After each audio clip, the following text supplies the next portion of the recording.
Hello, everybody. Ethel, hey, how are you doing? Hi. Was having some trouble getting in, but finally I did it. do.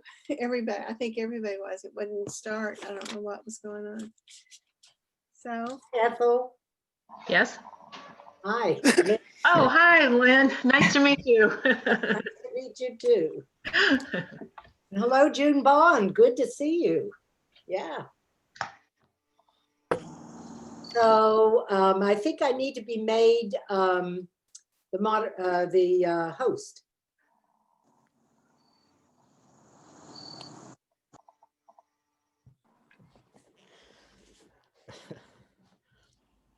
I think Tracy has to do that.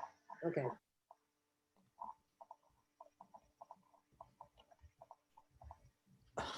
so happy birthday in person, Ethel. Oh, thank you. Hey, Ethel, I haven't seen you in a long time.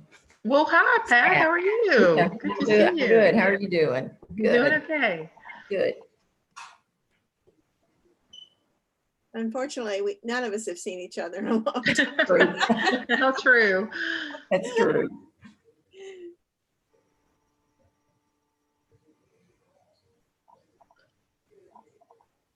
See here, I can see it. There. Lynn, can you tell if she switched it yet? She did. It just turned over to me for a host. Okay, great. Yep. All right. I think Madeline has some. Ready? Yeah, I just want to welcome everyone. We're all in the waiting mode, and so deep breaths and calming hearts and souls. The League is very excited that you all have come to this meeting, and we are looking forward to improving our skills to learn how to cross all divides and a little bit about ourselves. So thank you. And that's about all I've got to say, except stay tuned to our calendar if you're a League member, the voter, with information regarding events in November and looking into December. And for that, I'll turn it over to Ethel. Thank you. Thank you, Madeline. Before we introduce our speaker, I would just like to announce that our December hot topic will be on December 4th, and our speaker will be James Bloomstein, who's a professor of constitutional law at Vanderbilt. He's going to be speaking with us about the Electoral College and some other constitutional issues. So I think you'll want to tune in for that. Our speaker today, when we thought about this topic of bridging the divide, we knew it would be timely. We didn't know how timely, and I think maybe we're not expecting us to still be up in the air at this moment, but I think it's nevertheless a great topic to think about. Lynn Heady is from Nashville, Tennessee, but she is originally from Pittsburgh. She currently volunteers as Braver Angels co-director of field operations and is the Tennessee state coordinator. She's now retired, but Lynn is a lifelong educator whose successful career has included curriculum and instruction director in 2 public school districts, program director for the Greater Pittsburgh Literacy Council, training and development vice president for a national whole school reform group, head of school at Akiva Day School, and collaborator in the design and direction of a world-class preschool.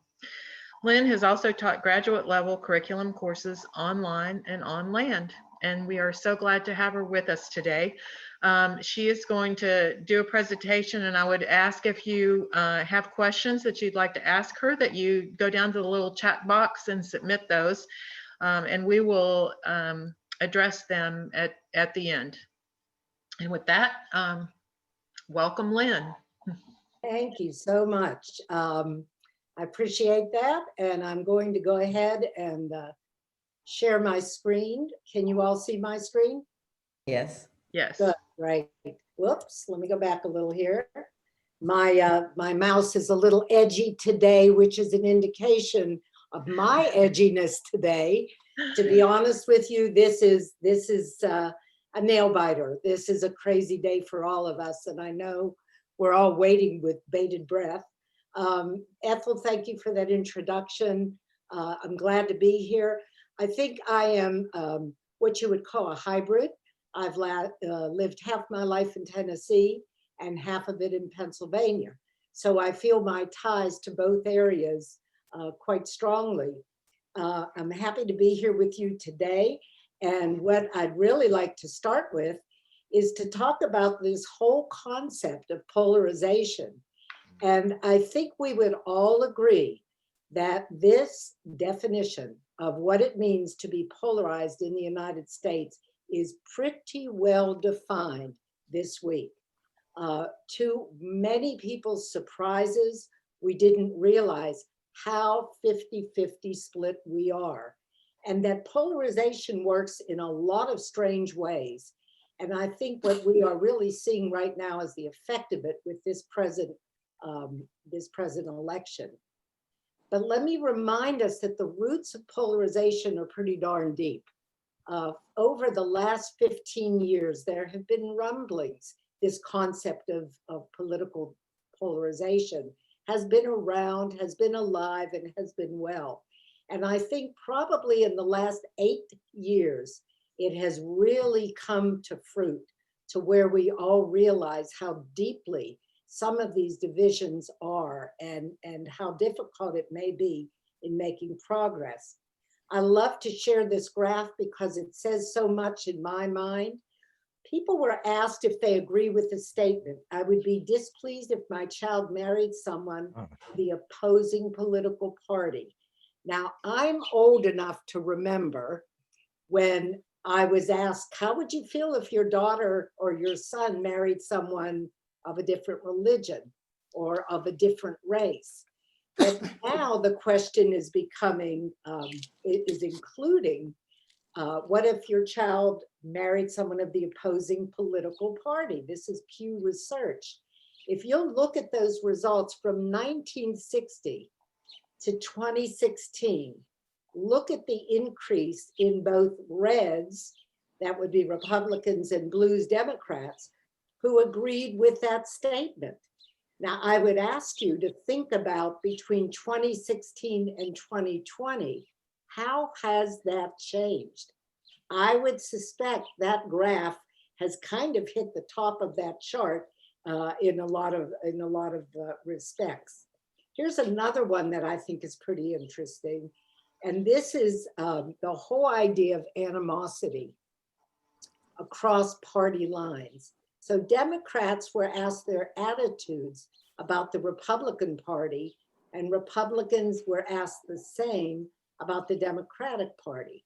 So if you'll look at those differences from 94 to 04 to 14, you'll see that 27% of Democrats see the other party not only as unfavorable, but as a threat to the nation's well-being.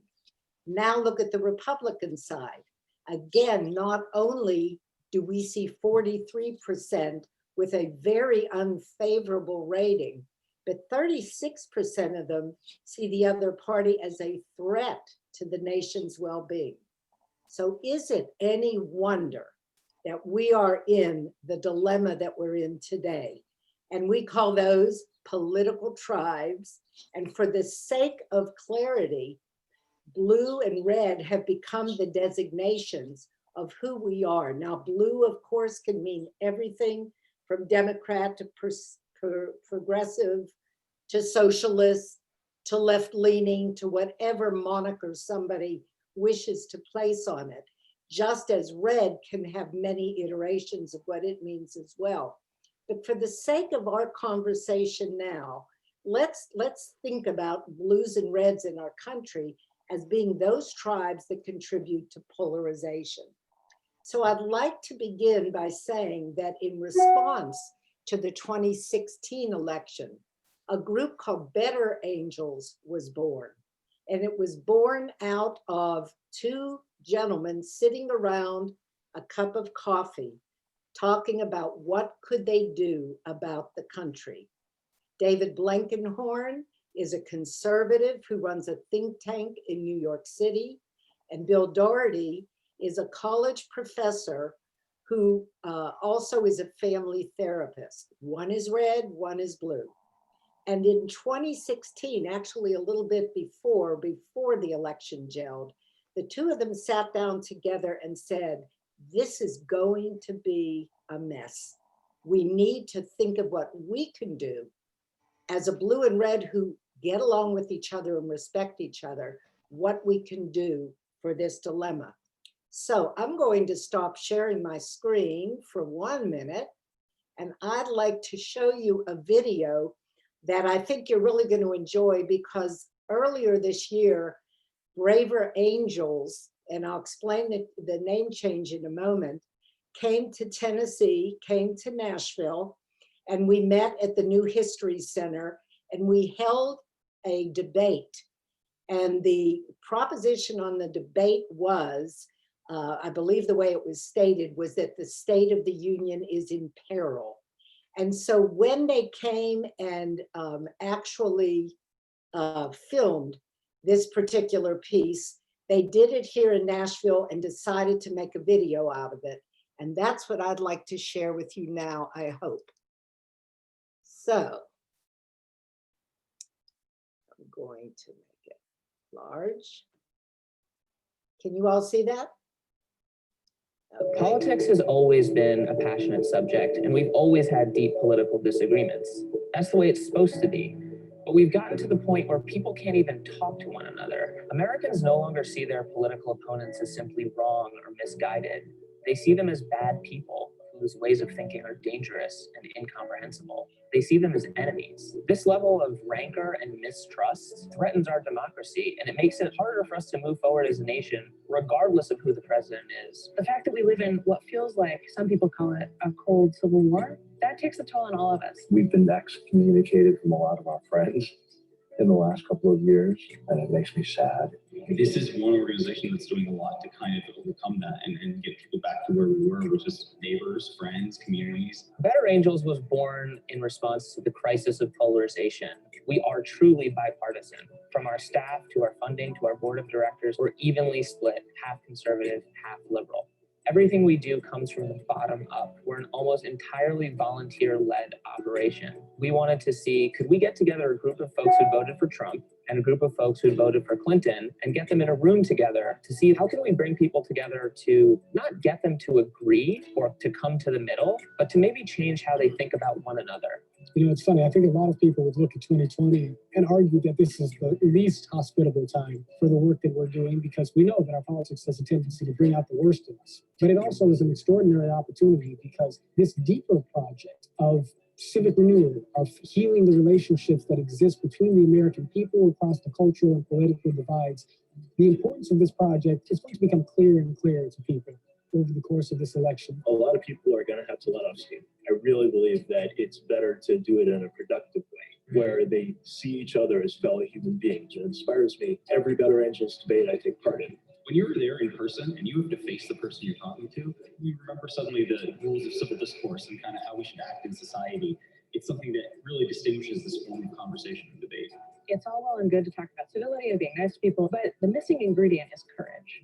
In 2020, we also need courage. The courage that it takes to have a difficult conversation, to put yourself out there. What we've been saying is that this year, it's not enough to call in our better angels. We have to call in our braver angels. The name Braver Angels captures the evolving spirit of Better Angels. We have to be willing to summon the courage to see the best in the other side, see the best in our fellow Americans. Courage means becoming a leader in your own community who's standing up for America, not just for your political party or your tribe or folks with whom you share an identity, but standing up for something larger that we can all believe in. If we can create a large enough movement that is clamoring for a more courageous style of politics, we can change the incentives. That's something that can only be achieved through what we call patriotic empathy, this idea that your love for your country is demonstrated in your love for your fellow American. As Braver Angels, we're able to lean into that with courage and boldness. It will make you feel like we can serve this place, and our country can serve humanity in a way that is actually beautiful and actually does us justice. This is not a left-wing movement. This is not a right-wing movement, but it is indeed an American movement. We still have it in us to be champions for what is right and what is graceful and what is decent here in the United States. In this time of public health crisis, Braver Angels is taking its work online, hosting weekly online debates, virtual book discussions, concerts, skills training courses, and soon, one-on-one red-blue conversations. As Americans stay home to protect their fellow citizens, Braver Angels is bringing us together in new ways and helping us find the courage needed to transcend our partisan differences and overcome this challenge.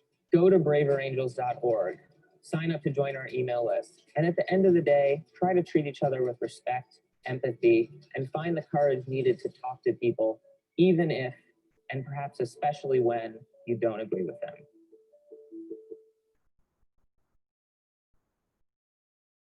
Wow.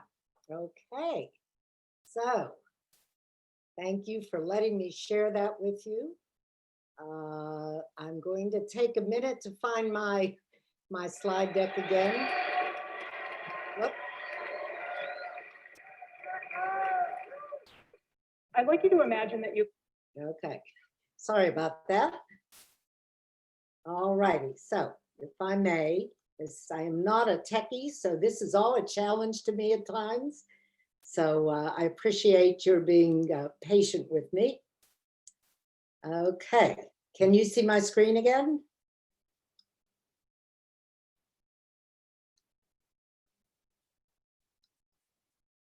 Are we good? No? Yeah, I can't see it. All right, let me start this over again. Let's see. Stop my share and let me start.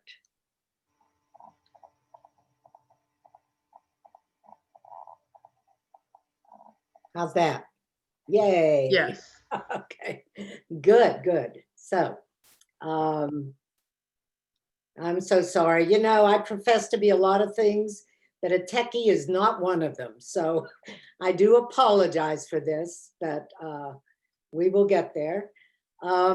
So Braver Angels was born, as you heard, we started out as Braver Angels because we felt that Better Angels, because we were quoting Abraham Lincoln's inaugural speech in 1861, where he said we needed to appeal to the better angels of our nature.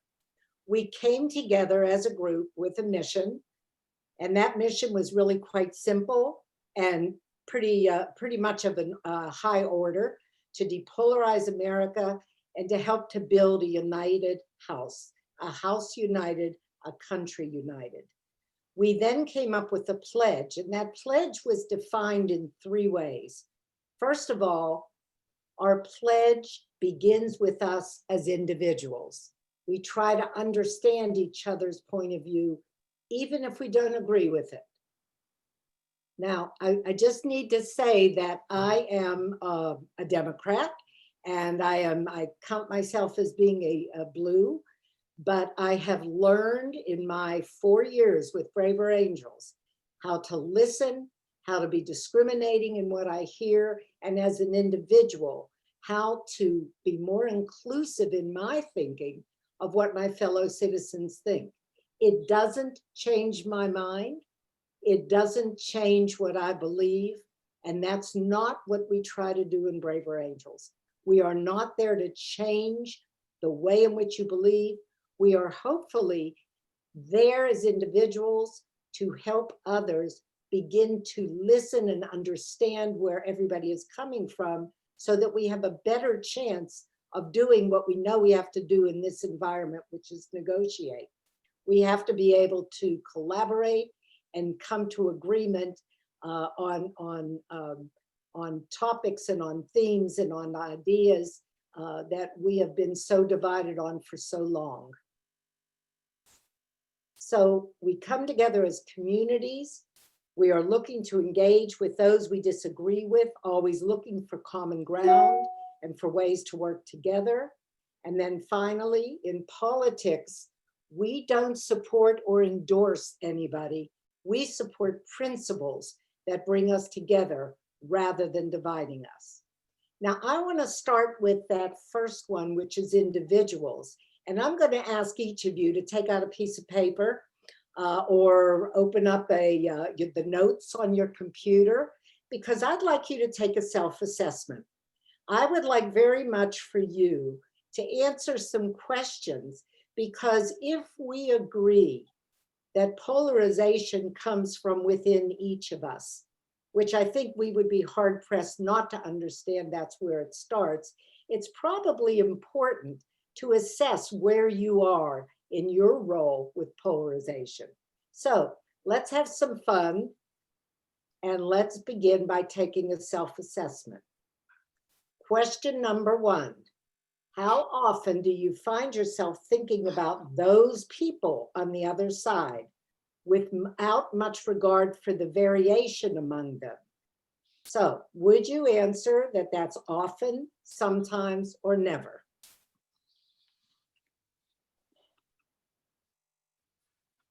Number 2, how often do I find myself assigning mainly self-serving or negative motives to folks on the other group, and mainly positive motives to those on my side or my group?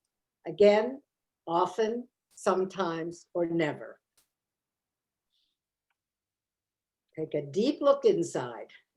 And number 3, how often do I find myself focusing on the most extreme or outrageous ideas and people on the other side, thereby making it hard to see how a reasonable person could stay in that group, remain in that group? Again, often, sometimes, or never. All right, 2 to go. Next question. How often do I find myself comparing the worst people on the other side with the best people on my side? Same choices.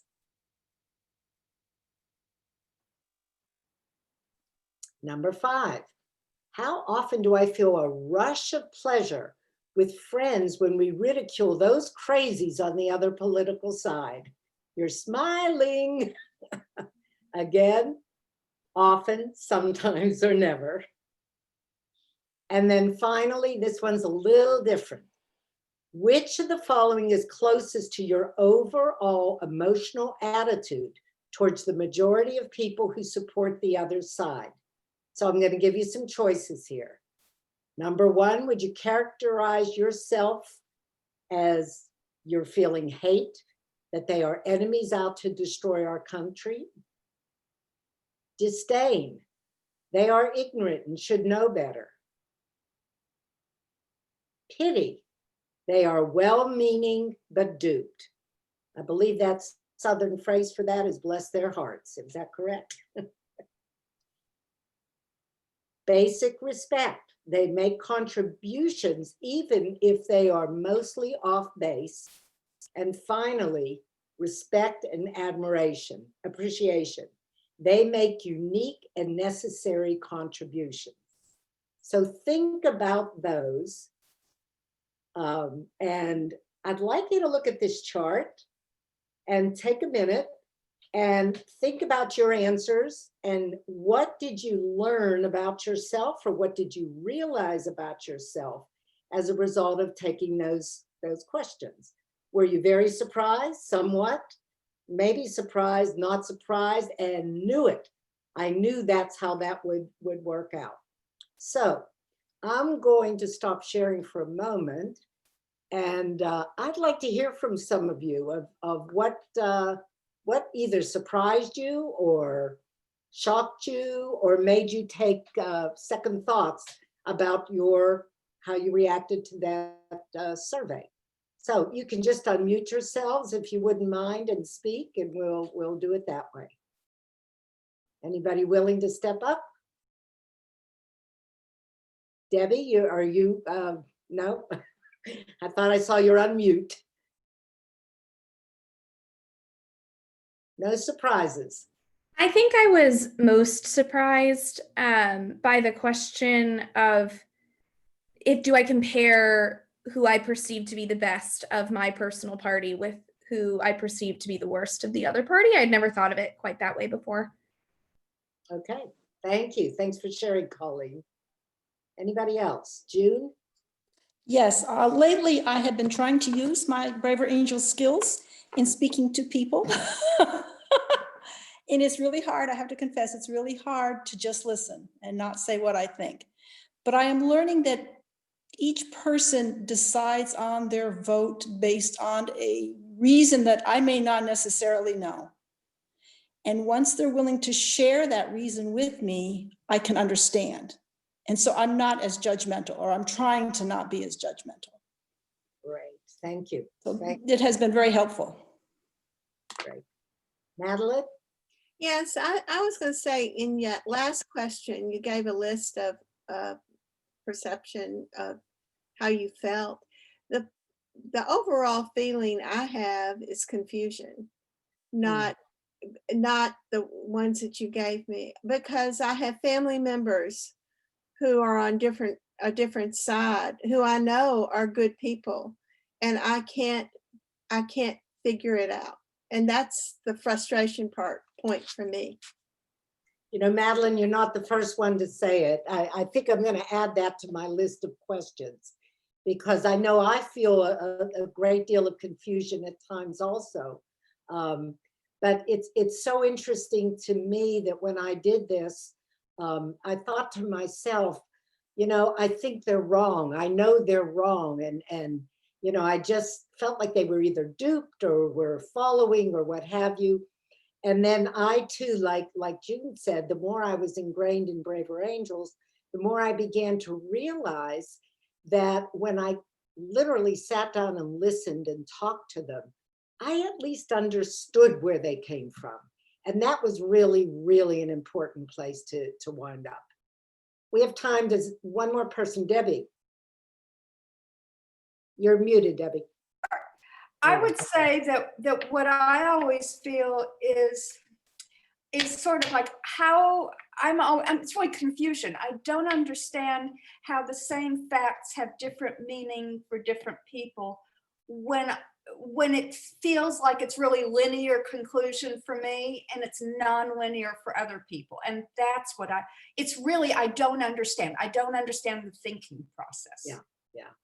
You know, and a lot of us have said that up until, you know, and through this election, it's really hard to understand. And what's so interesting for me personally is I knew there was a political divide. I didn't realize how 50-50 it was. I think the numbers have stunned me. And I've heard that from quite a few folks. So think about yourself in this whole polarization thing, because when we have the misconceptions or answer negatively to any of those questions, what we're doing is fueling the fire. We are actually adding to the rancor, adding to the polarization. And sometimes just a little move on our part makes a huge difference in the environment. So I'm going to go ahead and share again. And now I'd like to share with something with you that's a little more recent. This one is from Pew and it's from 2019. So let's see how we've progressed here. So if you'll look, this is most partisans view the other side as. So this is how Republicans view Democrats and Democrats view Republicans. Now, has that gotten better? Absolutely not. It has just grown and grown. So prediction confirmed. We have literally gotten to that point in time. So what did we do at Better Angels back in 2016, right after the election? We started by holding a workshop in Lebanon, Ohio, which was split right down the middle, red and blue, about could we bring reds and blues together, have a structured conversation, and make things happen. That was the first workshop. Better Angels folks then got on a bus and went around the country, did a caravan, and yours truly was in, I think, the third or fourth workshop. And after that workshop, I had drunk the Kool-Aid. I was ready to join, and so I definitely jumped in. But we do our work through workshops, meetings, town halls, all different configurations. When COVID struck, we were paralyzed for probably about 2 months. And a group of us who had some skills, my skills are in curriculum, were asked to come together and help rewrite all of the Braver Angels workshops to begin to deliver them online. It was intense, 3 months of 24/7. And what we have now is we have our red blue workshop, which is our signature workshop. This is the traditional one of half red, half blue coming together. It is powerful. It is absolutely the most powerful workshop we do, in that you are really asked to look inside, to share, to listen, and then to ask each other questions for understanding. It's an amazing workshop. It's now online. We have one called Depolarizing Within, which asks like groups.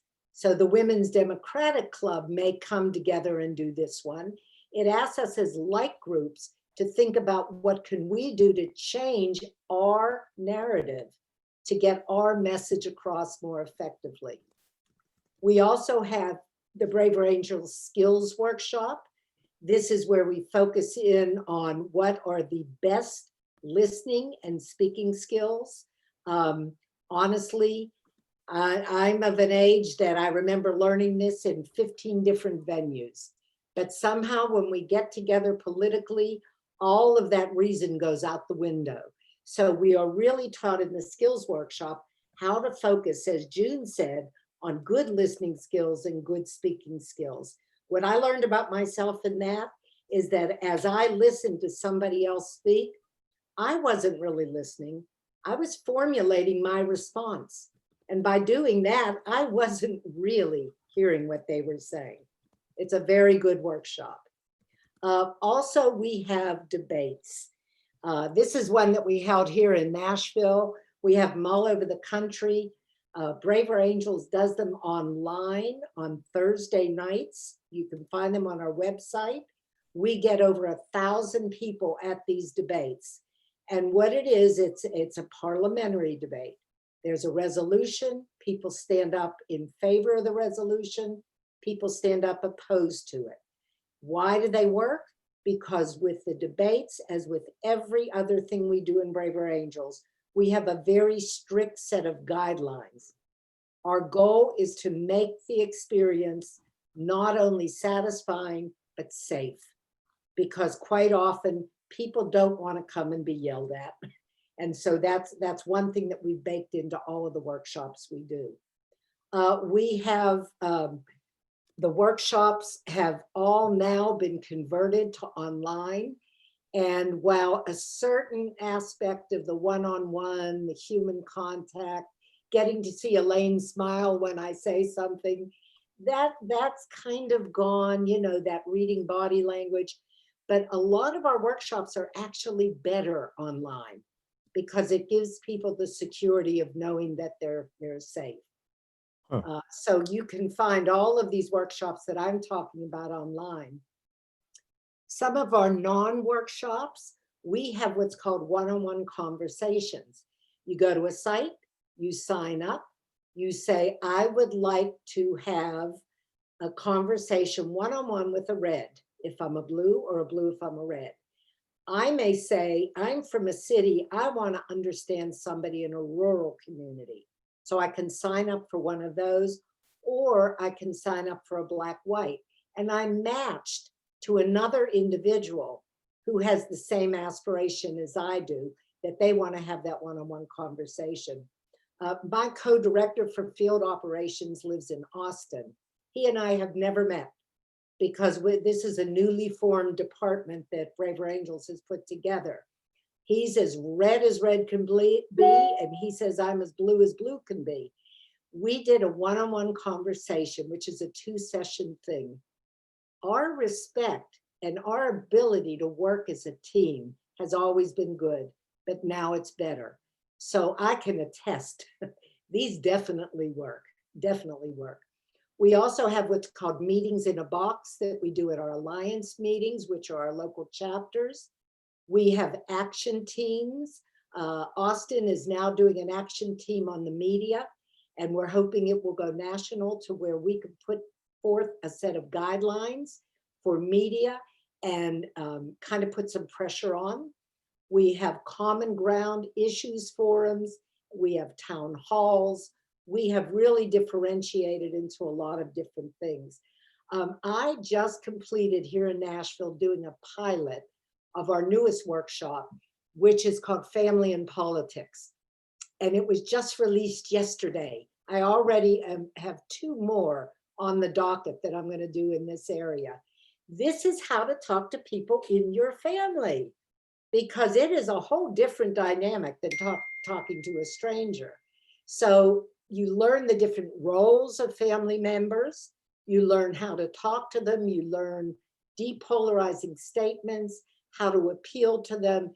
It is fun, and it is a wonderful learning experience. So that's one of the newest ones. 2 others that have just started the pilot conversations. The first one is depolarizing conversations about race. And those are about how to talk about racial issues in these difficult situations, but necessary situations. Those are being piloted as well. And then finally, this Saturday will be the last pilot of a common ground workshop where individuals who have been through a red-blue workshop come together, look for what they believe in common, and get to talk about those kinds of things as well.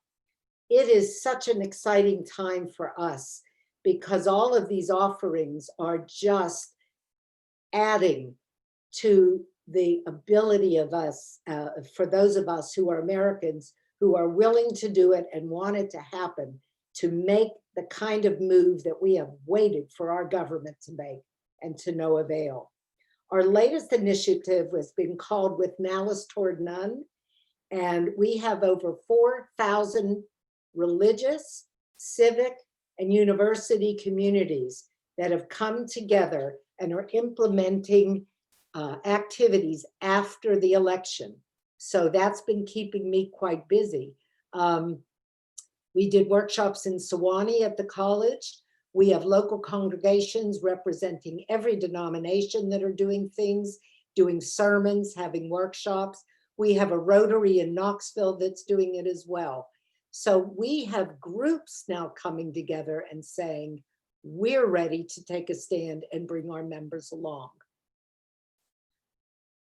I would suggest when we're done that you go look at our website. There is so much to see. There is so much to learn.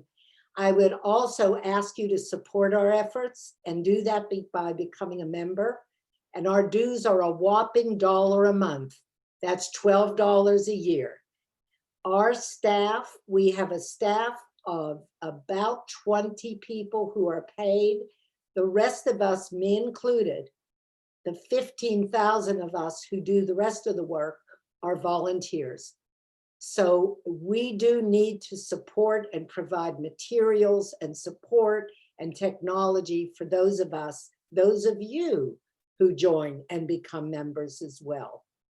Finally, when you become a member, you are invited to join your local alliance or your local chapter. We have one here in Nashville. It is, as everything in Braver Angels, it is headed up by a red and a blue because we maintain the rule of balance in everything we do. We do all kinds of events. They would love to do some networking with other organizations. We've talked about issues in our community, just lots of things happening. And we also, by the way, anybody who knows me knows this is true, we celebrate. We celebrate when something happens that's good for the country. We have a glass of wine. We had a Titans party when they were in the playoffs, and everybody brought something, and we didn't do business. We enjoyed each other. And it's nice to get together with people from both sides of the aisle and be able to break bread, share stories, and enjoy each other. Our humanity shows that way. And that's really what we want to happen. So with that, I would say if you would like more information, please feel free to contact me. The best way for me and you to communicate is once you join, you get on our state web list, our state mailing list. We can send you information, update you on events, and find out what it is, because you are active in an organization that is doing everything right. Find out what you've learned with the League of Women Voters that you can bring and share and help to enhance Braver Angels as well. So I appreciate this opportunity to speak with you. And are we good with opening to questions? Can we do that, or what's next? Sure. I realized I was on mute. Sorry. Yes, I think we we've got some comments over here. And so if you've got questions, go ahead and put them in the chat box. There's a little chat symbol down at the bottom there. You just click on that and write them in. I guess I have a question to start. And that is, when I try to talk with people who I know are of the opposite persuasion of mine, frequently they start giving me what they see as facts or information that I think is not correct, but maybe I'm not educated on an issue well enough to say what maybe the actual actual facts are. And I get frustrated with that. I guess do you have suggestions of how to address address a discussion that seems to have maybe some kind of fake news within it? Yeah, that's a great question, Ethel. Thank you. One of our workshops, you learn a set of skills called LAP, which is listen, acknowledge, pivot, perspective. And basically, what that allows you to do, Ethel, is to, first of all, hear what they're saying, acknowledge what they're saying, don't have to agree with it, and then move towards what we call a pivot, which I get this vision in my mind of a turn signal, that I'm going to signal this person that I'm going to change a little bit up about the conversation we're having. And using my good skills of using I statements, of not using pejorative terms, I then say to them something like, would you mind, Ethel, if I share some ideas that I have, which I think are contrary to yours, because we seem to get our information from different sources. And when you invite somebody and give them that opportunity to join in the conversation in a civil manner, it's more likely to happen. That's one little tidbit that we teach that is very, very, very helpful. If I were to give you one suggestion, it would be that invite is to always, and by the way, I acknowledge where I come from first. And I will say to them, I'm a progressive. So please take in mind what I say comes from my perspective and also from the news that I seem to be listening to, which may be different than the news you're listening to. I would much rather, Ethel, listen to you. And that's kind of an invitation for us to get a conversation going. So that's an example of what we do in a nutshell. Okay.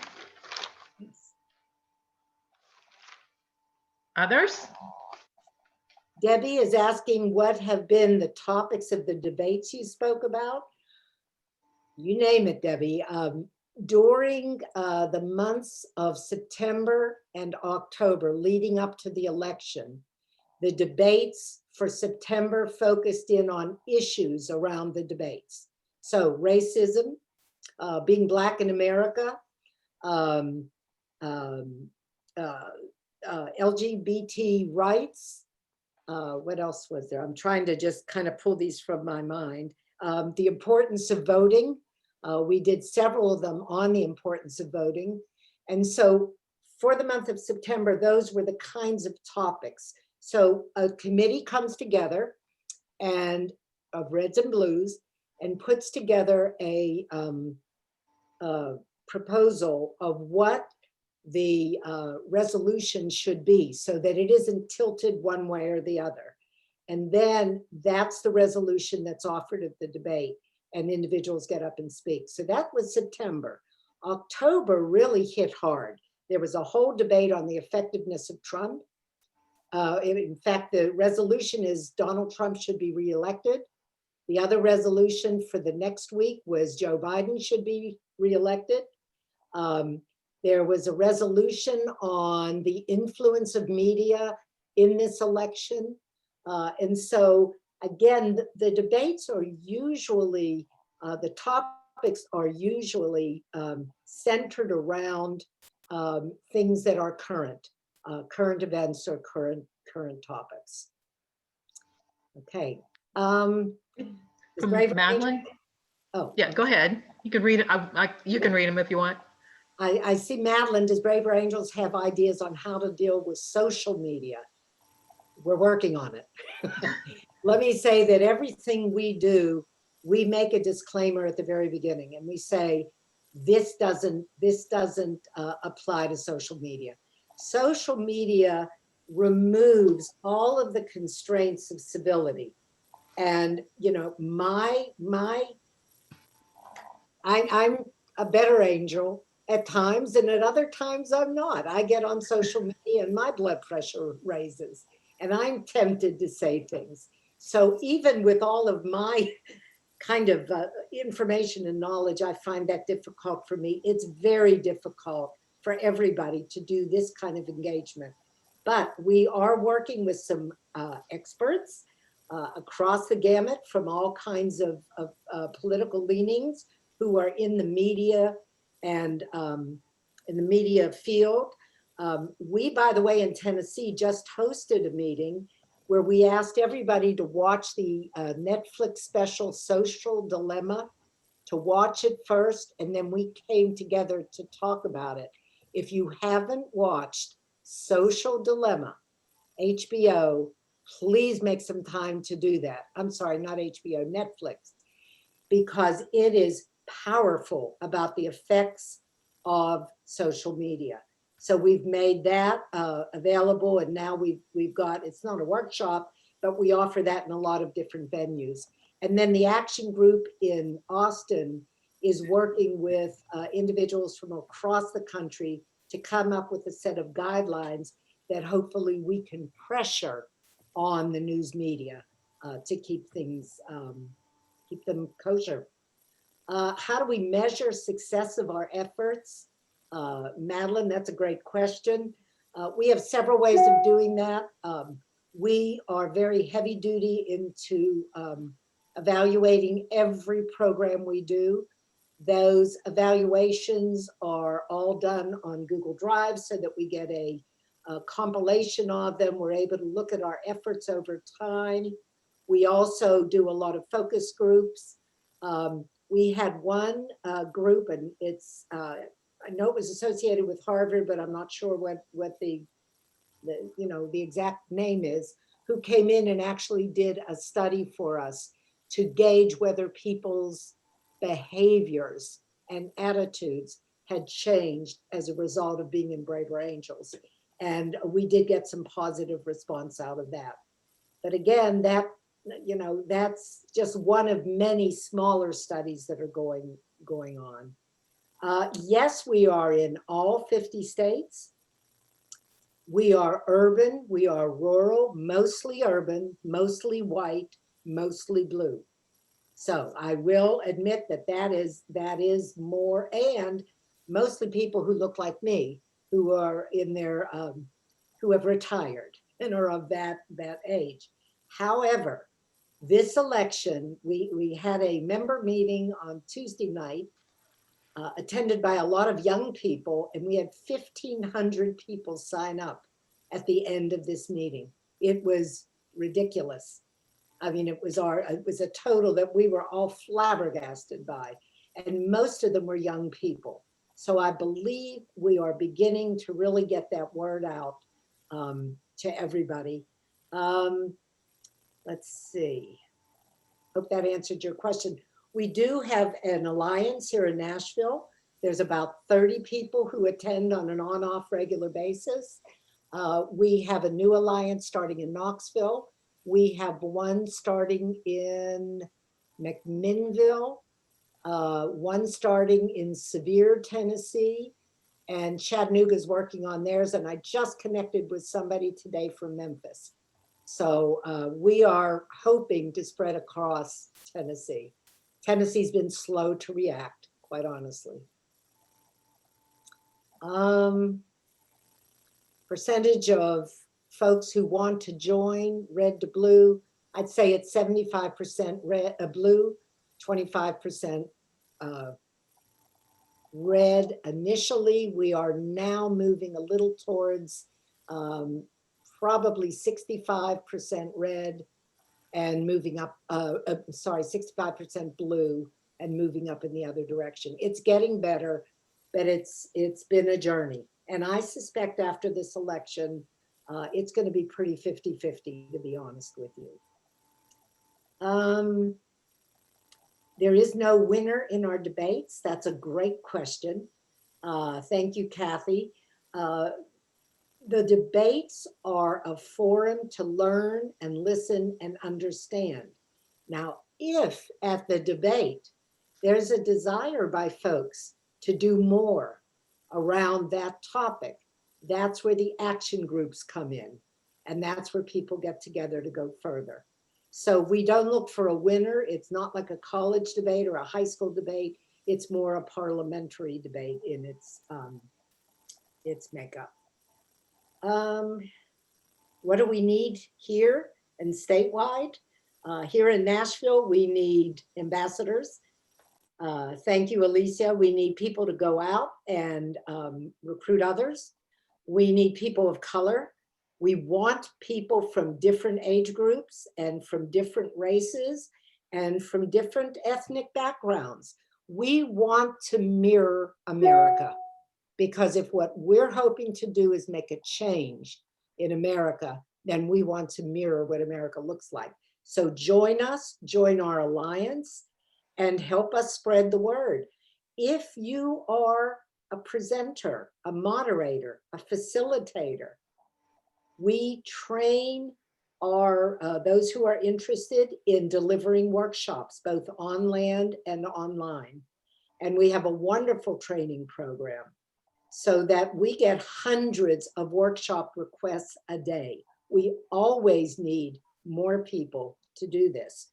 We also have opportunities for those of you who are technology oriented, because I'm not. So when I present a workshop, I have a team of what's called ZEMs with me, Zoom event managers. They take care of all the technical stuff so that they show you my screen instantly and the video comes up instantly so that I can concentrate on delivering the content of the workshop.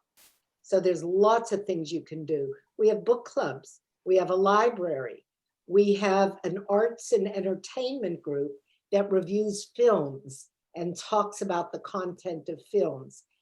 You name it, we have really diversified in a lot of areas. What did we see as the barrier to uneven percentages?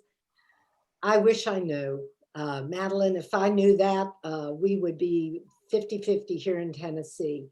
Of the Reds that we do have in the Nashville Alliance, they have expressed a little misgiving. They're afraid they'll come to a meeting and be jumped on and told something about Trump, which that is never what happens, number one.